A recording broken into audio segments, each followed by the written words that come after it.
Hi there everyone and welcome back to my channel. Now for Final Fantasy TCG this week we have Card of the Week as we always do, but this one is a little bit special as with every new set that comes about for quite a while now, I've been able to give everyone an exclusive spoiler for this channel for a card from that set. So if you want to know what that card is, what it does and how it interacts with some of the stuff we have already going, stay tuned and keep on watching. As always, don't forget to check out all of the social links in the description box below, including my Discord channel where we all talk about FFTCG, Opera Omnia, and all sorts of different things, my Twitch channel where I stream other things, Opera Omnia again, and some other stuff as well, and my Patreon where you get early access to all of my videos and a bunch of other extras for people who want to support the channel further. So without further ado, let's reveal this card that's going to be my spoiler for this set, and it's going to be Death Gaze from Final Fantasy IX. Now this is a monster card of 3 CP for Wind that says when Death Gaze enters the field, choose a forward your opponent controls, remove it from the game for as long as Death Gaze is on the field. Now we've seen cards like this in other card games and they've usually performed very well, but there are things about this card mechanically, or more specifically things about the game specifically, like mechanically, that are both for and against Death Gaze. So Death Gaze being a non-unique or a unique character means that you can only ever have one of him out on the board at any given time. So having multiples in your hand can prove to be quite problematic. Though one-for-one removal it's difficult to kind of gauge how good that can be.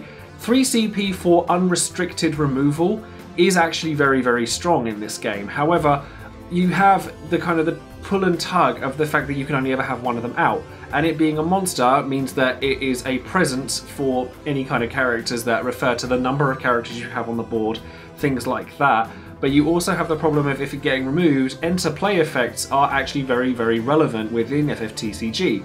So it's a lot of pros and cons going for the card. However, I think that one of the biggest pros going for this card is the fact that there is actually very, very little in this game currently, obviously we don't know what the whole of Opus VIII has just yet, that can actually remove Death Gaze.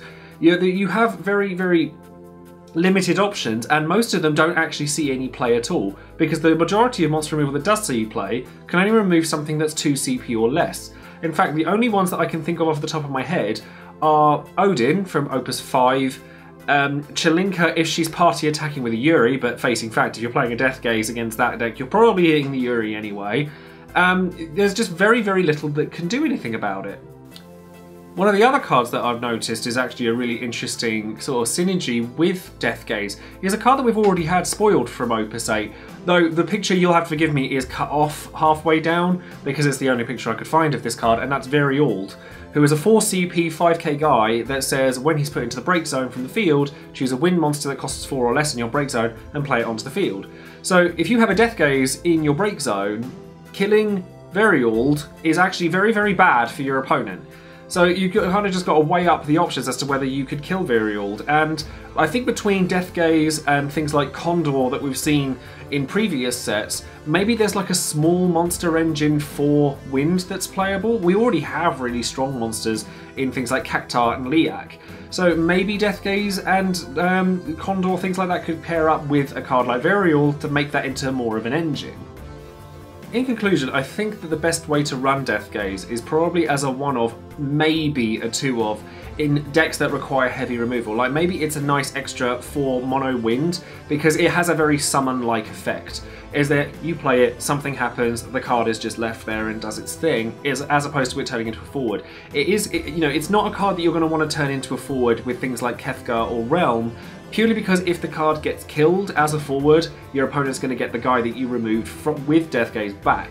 So probably, I think the best way to run him is just as a removal summon, pretty much, but obviously one that you can only use once. And the thing is with it, like in terms of a con, is that if your opponent does find a way to get it back, we've already seen in the case of Dorgan that while that kind of effect is quite nice, where you can just remove things for a while, interplay effects in this game are so powerful that them being able to use them twice is actually very, very problematic. That being said, the difficulty that lies in removing Death Gaze currently means that it's probably quite a viable card, in that you're just playing 3 CP to unrestrictedly remove a forward. It doesn't have to be a certain cost, it doesn't have to be dull or active, it doesn't have to have any kind of conditions on it, has to have been already damaged, basically a lot of removal in FFTCG is conditional, and Death Gaze isn't, so I think that that is a major plus for this card. So that's going to be it for this week's card of the week. I hope you guys have enjoyed the video.